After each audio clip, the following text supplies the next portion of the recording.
كل اليوتيوبرز اللي بيتفرجوا على الفيديو دول يركزوا معايا مليون في المية، لأن النهارده أنا طالع أقول لك أفضل حساب بنكي تربط بيه الحساب الأدسنس بتاعك، والحساب ده تقدر تسحب عليه أرباحك من اليوتيوب. والمفاجأة الأكبر من كل ده إن الحساب ده مجاني تماما. أنا في وقت تصوير الحلقة دي لما رحت عملت الحساب ده ما دفعتش ربع جنيه مخروم، ما دفعتش ربع جنيه. أنا كنت قاعد زي الباشا شارب كوباية الشاي بتاعتي، لقيت لك الحساب البنكي جالي لحد عندي. وإيه وكمان بعدها باسبوع هستلم كمان فيزا عشان اقدر اسحب من اي مكنه اي تي ام ارباح اليوتيوب بتاعتي. طيب محمد علاء، هل في ملحوظه مهمه؟ في ملحوظتين مهمين هنقولهم اثناء الفيديو ده. اول حاجه، لو انت الحساب البنكي، ودي الملحوظه الهامه جدا، الحساب البنكي بتاعك خاص ببنك مصر، ببساطه شديده في وقت تصوير الحلقه دي وصناع محتوى اشتكوا وانا من ضمن صناع المحتوى دول، ان بنك مصر ببساطه شديده اصبح ان انت ما تقدرش تربطه ب الادسنس. لان ببساطه شديده جوجل ادسنس بيبقى عايز يبعت لك الفلوس بتاعتك، او سوري، بيبقى عايز يبعت لك مبلغ اقل من جنيه عشان يتاكد ان انت صاحب الحساب البنكي ده. ببساطه شديده بنك مصر بيرفض العموله دي، لان ببساطه شديده البنك مصر بيقبل اي مبلغ بيجي لك من اي دوله اخرى لازم يكون اقل حاجه 10 دولار، لان ببساطه شديده بنك مصر بيخصم 5 دولار ليه، ودي بتكون ثمن حواله من بره لجوه مصر. تمام. فببساطه شديده اي حد معاه حساب يخص بنك مصر ما ابعده، ما تربطش بيه جوجل ادسنس، لان جوجل ادسنس هيرفضه وهيقفله لك تماما. طيب ده كانت ملحوظه رقم واحد. نخش بقى على حساب بنك ايه اللي انت بتكلمني عليه، وهو ببساطه شديده حساب البنك الاهلي. طيب يا محمد يا علاء، ممكن تفهمني اكتر؟ تعالى معايا. لو جينا فتحنا السكرين اللي قدامك ده، انا عايزك تكتب في جوجل كلمه البنك الاهلي بس، انا مش طالب منك غير انك تكتب البنك الاهلي، وهتخش على الصفحه الرئيسيه التابعه للبنك الاهلي، ودي الصفحه الرسميه زي ما انت ما شايف انا جبتها قدام حضرتك اهو. كل اللي عليك هتعمله هتدوس لي على كلمه افراد وتنزل تحت عند كلمه حسابات التوفير، يبقى افراد وبعد كده حسابات التوفير. بعد كده هتنزل في عندك عملتين، عمله محليه وعمله اجنبيه، ملناش دعوه بالعمله الاجنبيه وخلينا في العمله المحليه. تمام. هتدوس على كلمه المزيد. طيب معلش والنبي انا عايزك بس تفتح لي ودنك هنا بالذات، لاني من الاخر كده في ملحوظه هامه جدا جدا جدا، عشان لما تروح البنك لو طلبوا منك فلوس انا خالي مسؤوليتي. ليه؟ لان انت لازم اما تروح تقول له حساب توفير المستقبل. ليه حساب توفير المستقبل؟ ليه كلمة المستقبل؟ لأن حضرتك في حساب توفير تمنه 3000 جنيه، وهيطلب منك مفردات مرتب، وهيطلب منك حاجات كده كتير، هتخش في دوامة. بس طبعا الحساب التوفير ده ليه مميزات أكتر بكتير، ولكن أنا شايف توفير المستقبل بالنسبة لأي يوتيوبر أكتر من كافي، وده لأكتر من سبب. أول حاجة خالص إن هو مجاني تماما زي ما أنت ما شايف، بدون حد أدنى لفتح الحساب. يعني من الآخر أقدر أفتح الحساب ببلاش، وهثبت لك دلوقتي الكلام ده. بنك الاهلي هو اللي كاتبه بنفسه، مش انا ولا حد تاني.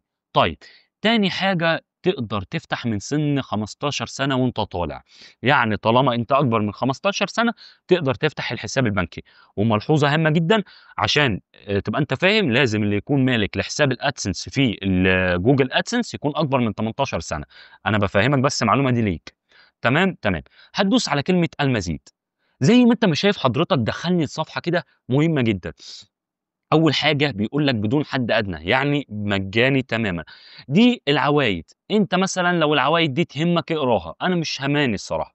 وعشان يبتدي يحسب لك عائد وينزل لك فلوس كل شهر بدايةً من 3000 جنيه وجنيه، يعني فوق ال3000 جنيه بيحسب لك عائد في الحساب بتاعك، والعوائد النسب بتاعتها إيه، اقراها براحة راحتك. تمام، تمام. العملاء زي ما قُلنا من 15 سنة لفوق، يعني أنت لو أقل من 15 سنة ما ينفعش، لازم بقى حد يكون أكبر من يعني حد أكبر من 15 سنة، أخوك بقى، والدك، والدتك وما خلافه. طيب الأوراق المطلوبة كل اللي عليك هتروحه يا إما ببطاقة الهوية، البطاقة الشخصية بتاعتك، يا بجواز السفر. في لحد دلوقتي مشاكل؟ لأ، طب الحمد لله. الحد الأقصى للرصيد اللي أنت هتضيفه على الحساب ده 750,000 جنيه، يعني فوق ال750,000 جنيه الحساب ده مش هيقبل فلوس تاني. طبعًا أنا شايف أكتر من كافي، يعني مين فينا بيطلّع 750,000 جنيه أرباح من الشهر يعني؟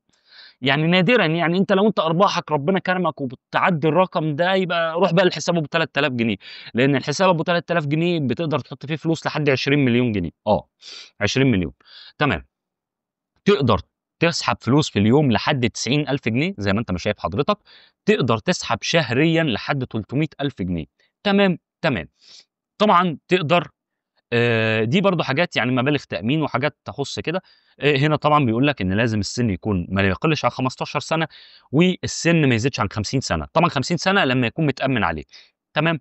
تقدر كمان تعمل بيه محفظة فودافون كاش، تقدر كمان تشتري بيه شهادات استثمار، كل ده يعني المميزات اللي أنا باقولها لك يعني.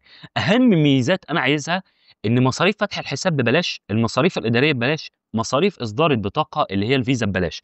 أنت بس الفيزا لحد ما تيجي لك أنت بتدفع تَمَن التوصيل، اللي هو بيكون 30 جنيه، 25 جنيه على حسب شركة الشحن.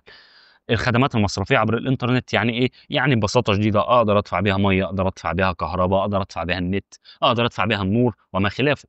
بيدّيك بطاقة خصم مباشر اللي هي الفيزا، بيدّيك فيزا في إيدك. بيجيب لك كشف حساب، كشف الحساب ده عشان ييجي لك لمّا كنت في بنك مصر كان بيدفعني 100 جنيه، هنا ببلاش. يا جماعة الحساب ده كُلّه مميزات، الأهم من كل ده إن بيدّيك IBAN وSwift code عشان ببساطة شديدة تقدر تربطه بAdsense. اتأكد إنك عامل اشتراك وعامل لايك طبعًا على الفيديو، عشان ببساطة شديدة الحلقة القادمة هاورّيك وأنا باربط الحساب ده بحسابي في Google AdSense. فمن وجهة نظري المتواضعة جدًا لو أنت يوتيوبر وعايز ببساطة شديدة تبقى معاك حساب بنكي مجاني بنسبة مليون في المية، فخليك مع الحسابات البنكية اللي هي تابعة للبنك الأهلي. البنك الأهلي أول حاجة مميزاته كتيرة جدًا، جدًا، جدًا، ما فيهوش المشاكل اللي موجودة في البنوك الأخرى. البنك الأهلي من وجهة نظري المتواضعة ما لقيتش فيه مشاكل تمامًا. البنك الأهلي بيقبل العمولة اللي هي الأقل من جنيه، اللي هو Google AdSense بيبعتها لك عشان يتأكد إن أنت صاحب الحساب البنكي. البنك الأهلي لمّا جيت ربطته كمان في الفيسبوك ما قالش لأ، البنك الأهلي لمّا جيت ربطته في أغلب المواقع ما قاليش لأ. البنك الأهلي من البنوك الجميلة جدًا، ومن البنوك اللي أنا ما شُفتش فيها أي عيوب، وخدمة العملا فيها يمكن هي بتبقى ساعات صعبة حبتين، بس مش بنفس صعوبة البنوك الأخرى. فمن وجهة نظري كل اللي عليك بس عشان أبقى مأكد عليك، إن أنت لمّا تيجي تفتح الحساب ده في البداية خالص تكون حاجز من البيت، ودي ملحوظة هامة جدًا. يعني ببساطة شديدة هتعمل حجز عن طريق النت، إن أنت هتروح تفتح حساب عشان ما تتسوّحش زي حالاتي، لإن أنا لمّا رُحت أول مرّة ببساطة شديدة قالوا لي: "لأ يا فندم، فتح الحساب بيكون عن طريق إن أنت بتحجز في الapplication وبعد كده بتيجي." لمّا جيت حجزت في الapplication طلع أقرب ميعاد ليّا بعدها بأسبوع، عشان تكون أنت فاهم.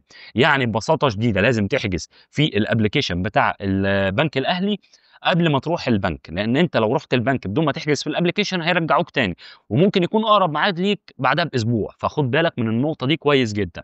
فأنت من وجهة نظري امشي في الإجراءات دي من دلوقتي حتى من قبل ما تفعّل ربح، عشان ببساطة شديدة الحساب البنكي يكون معاك، وما تلفّش الدوخة دي بعدين أنت ما أنتاش ضامن، ممكن الحساب البنكي ده بعدها بسنة، بعدها بسنتين يبقى بفلوس، الحقه من دلوقتي وهو مجاني. فاهم الفكرة ما فيها؟ فأنا باقول لكل اليوتيوبرز يا جماعة الحساب دلوقتي في وقت تصوير الفيديو مجاني تمامًا، بدون دفع أي فلوس، فالحق ما تعرفش بقى وقت ما تكون أنت فعّلت الربح بقى الحساب ده ب500 جنيه وب400 جنيه، طب ما أنت فيها، افتح الحساب البنكي ده. يا عم حتى لو لا قدّر الله ما اتقبلتش في تحقيق الربح، برضه الحساب البنكي هيفيدك، وجود حساب بنكي معاك وفيزا دي في حد ذاتها هتفيدك، فنزلت شغل، نزلت أي حاجة، وجود الحساب البنكي معاك ما بيخسّرش. وبس يا شباب، سلام عليكم.